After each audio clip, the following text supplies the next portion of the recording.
ब्रह्मा जी का उपदेश।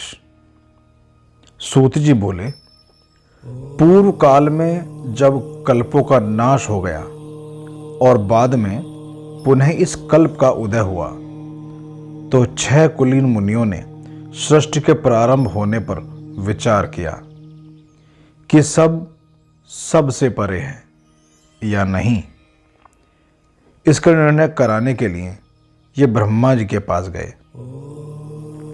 ब्रह्मा जी ने बताया कि जो सर्वप्रथम उत्पन्न हुआ है उसमें मनवाणी की कोई गति नहीं है, तथा जो ब्रह्मा, इंद्र और शिव आदि महाभूतों और इंद्रियों की उत्पत्ति एवं समस्त संसार को पैदा करने वाला है, वही सबसे परे है। ऐसे सर्वज्ञ जगदीश्वर महादेव ही हैं जो भक्ति के द्वारा दर्शन देते हैं।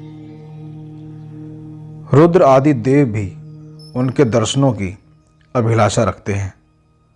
उनकी भक्ति करने से ही उनके प्रसाद की प्राप्ति होती है। जैसे बीज से अंकुर और अंकुर से बीज बनता है। ब्रह्मा जी ने कहा, आप लोग महादेव जी की प्रसन्नता हेतु एक दीर्घ यज्ञ करिए, जिसमें शिव जी की कृपा से आपको साध्य और साधन का ज्ञान प्राप्त होगा।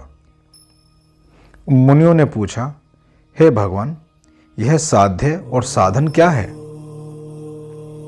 ब्रह्मा जी ने कहा, साध्य शिव पद है और साधन उसकी सेवा करना है। वेद विधि द्वारा उनकी आराधना करने पर उनकी प्राप्ति होती है। जो जैसा करता है उसे वैसा ही फल प्राप्त होता है। कान से सुनना, मुंह से कहना तथा मन से मनन करना भी एक महान साधना है, क्योंकि महेश्वर हमेशा सुनने, कीर्तन करने तथा मनन करने योग्य है। इसलिए साध्य तक पहुंचने के लिए साधन पर जुट जाना चाहिए। गुरु के द्वारा शिवयोग को प्राप्त करना चाहिए। पहले कुछ क्लेश उत्पन्न हो सकता है, परंतु बाद में परमानंद की प्राप्ति होती है। ये था ब्रह्मा जी का उपदेश। ओम नमः शिवाय।